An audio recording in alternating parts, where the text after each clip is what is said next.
A very good morning, good evening, and good afternoon, my friends, ladies and gentlemen, boys and girls, whatever place it is you're tuned on to the Life Signatures Radio. I'm cognizant of the fact that some of you might have been joining or might be joining us for the very first time. I'm also cognizant of the fact that you might be listening to this episode way after it was recorded. It's being recorded in February 2023. And these episodes are always going to be about purpose, productivity, and resilience. I do believe that those three are pillars of human excellence, human significance, human success. Without these three pillars, you cannot be successful. You cannot have significance. Forget it. Just forget it. Go home and forget it. All right? But we've got to have purpose. We've got to have resilience. We've got to have productivity in our work so that we can be able to be good, successful, significant human beings. We're in the middle of a series where we're discussing, guess what? Work. We've been doing this for nearly 40 episodes right now, and we're going to continue going strong. We are talking about, guess what? We're talking about reasons why people do not work. Some reasons why some people do not work. And we've looked at 5 reasons. Today I'm going to do a recap for you, and then we go to look at the 6th. So stay tuned.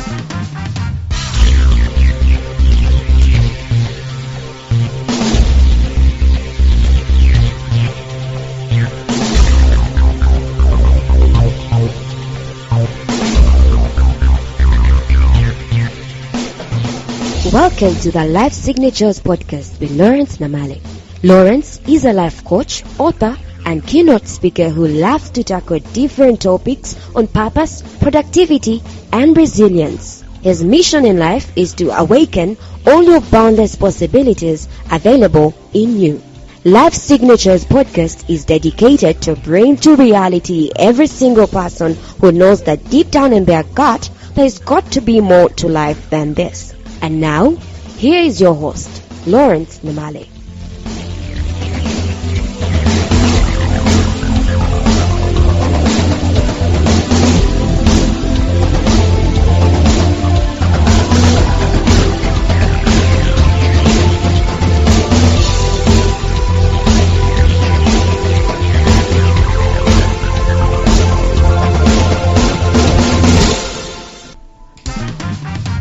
It is very interesting that you can go to work but don't work, and you can do that for 30 days. 30 days. If we really go to the granular level, my friends, and we examined the so-called work that we do on a daily basis at work, we will be astounded if God was really our judge, if God was our manager. And God sees 360 degrees, future, past, present tense, and all that stuff. And He was to tell us what we are capable of doing against what we are actually doing every single day. We will put our hands on the heads. We will be astounded, literally. Managers will be fired. Organizations will come to the stark realization of so much that could be, but it isn't. Because there is no effort. People aren't working for very many reasons, and I've been discussing some of these reasons. Number one, people are distracted. We've allowed people to be distracted. You don't know how much time is being wasted daily because of distractions. Upwards of 4 hours per human being a day on distractions, especially in Africa. A study was done, and they found that Africans are easily distracted. They cannot stay focused for more than 5 minutes, 6 minutes actually. And in Asia, I'm told it's 2 hours or 3. Is it 3 hours or something? The Jews, it's like 6 hours or something of that nature. I can't remember where I had that from. But the point is that we are distracted. That's why we are not working. Number 2, we don't work because we are totally indisciplined or undisciplined, whatever the language English you want to use. There is no discipline, and that's why people ain't working. They don't know what they're supposed to do today. They don't know what they're supposed to finish today. So you give someone a task last week on Monday. Today, that task has not been done. Why? Because they are, number 1, distracted. 2, they are indisciplined with their work. 3, people do not work because they procrastinate. Why do they procrastinate? Because they take the things that are big, difficult to do, laborious to do, sweaty stuff, uncomfortable things to do. And they say, I'm going to do them next week. So what was supposed to be done last week is going to be done next week. And guess what? Next week never really comes. The year has gone. You said you're going to do that thing. You haven't done it. Why? Because you procrastinate a lot. Fourth, people do not work because they are tied to the culture of jobs. What is the culture of jobs? The thing that says, I ain't working until you pay me. Until I sign on the dotted line, this is going to be my salary, ain't working. And that mentality has been taken to the place of work, where people work only for pay. And that's why they don't work. That's why there are things that could be solved, but there's a human being who's sitting on a chair. He's occupying space. He's supposed to make things happen. He ain't making things happen because the pay doesn't cover it. Get out of the chair then. And give space to someone else who can be able to solve the problems. Why are you employed in the first place? Okay, if it was your company, you would have done it.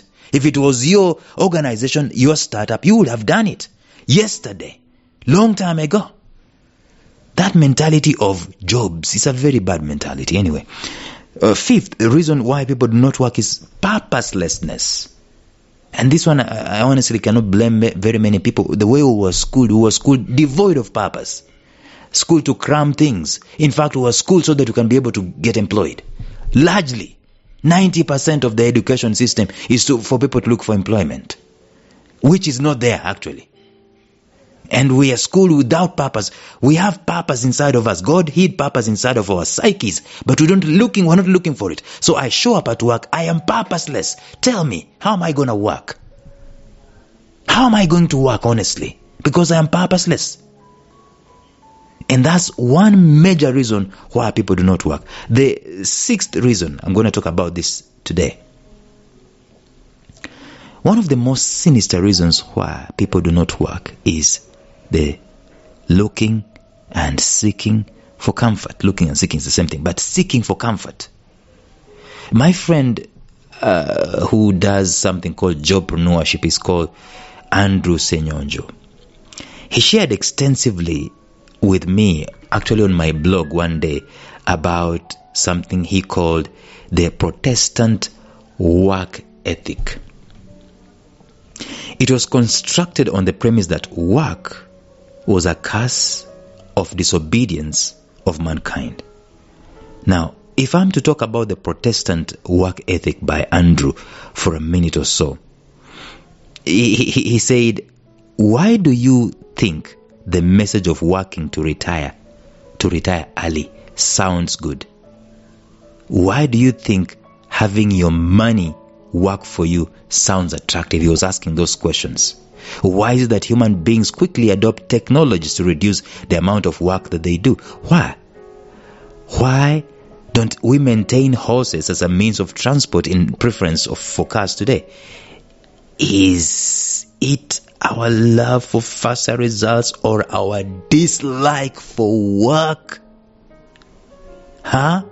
He said we are trying so much not to work. We hate to work that much that he's asking, do we hate to work that much so that we retire early, or we have money work for us? Do we really hate work? He says that the Protestant work ethic was constructed on the idea that work is a curse or a punishment for disobedience of man, as quoted from the Bible. And therefore, they asserted that in order to know that one has survived the curse of work is to count how many days one can survive without working. In other words, how much wealth can be accumulated that they no longer need to toil every day to survive. That's the work ethic. That's the Protestant work ethic. The Protestant work ethic was challenging the existing philosophy that the person worked for the good of the community. That's it. Andrew says, it is important to know that in the era of Protestant ethic, people worked hard to escape the curse, quote unquote, of work. So, why are we working?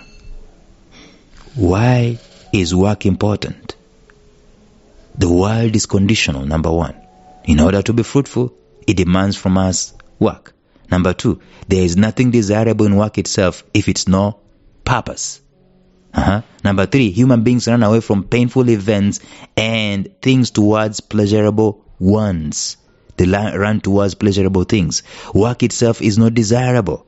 Work doesn't contribute to the good of others. Work that doesn't contribute to the good of others, it remains worthless no matter how much it makes an individual rich.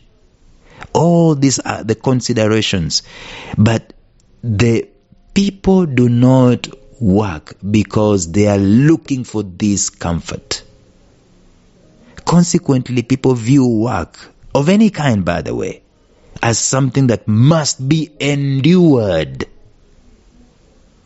The nature of work, of course, is not to offer comfort. You and I know that from the get-go. However, even if we try to make our work environments as comfortable as possible, we bring their dirt, we bring their football, we bring their hammocks, right?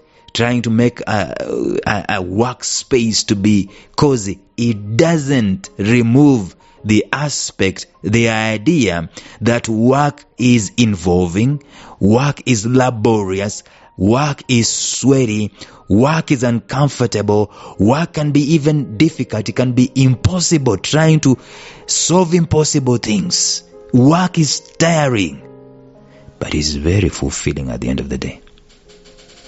So the general disposition, right? The general disposition of seeking comfort rather than seeking to add value and to contribute in life, we will see very many people not working as they ought to, as they are supposed to. Loss of energy is lost in jostling for parks and parking spaces and corner offices and so on, because the people are correlating this to softness and comfort and coziness. So when we change our disposition to the addition of value, bringing our A game, insisting on our excellence and leaving nothing to chance, we shall find ourselves really working. Not when we are looking for parks, parking spaces, looking for comfortable corner offices. I really don't care about a corner office. I care about the content of my work, the output that I bring onto the table. I am not in any way saying that we should put up with pathetic working conditions. Work environments should be as conducive as possible, but not for the sake of comfort. Not for the sake of coziness and aesthetics. No, it should be to enhance productivity. It should be as conducive as possible to enhance our A game, our productivity at the very best, our excellence should be spurred because of the work environment, not so that we can be comfortable. The company doesn't provide for you lunch so that you can, it's your rights. It's not about your rights. The conducive environment is not about your rights. It's about how comfortable, it's about how can you be productive in that particular comfort, not how comfortable can I be. That is not the number one focus. And as long as this becomes the focus, people don't work. People don't work because they are looking for focus. Tomorrow we will continue talking about this. There are 2 to go. And before you know it, we'll be calling it a day. But until then, thank you so very much for staying tuned, and bye-bye. Thank you for listening to Life Signatures Radio. If you enjoyed today's show, subscribe to Life Signatures Radio on iTunes, Stitcher, or visit our website at lifesignatures.libsyn.com. Life Signatures Radio, fresh, clean, and inspiring.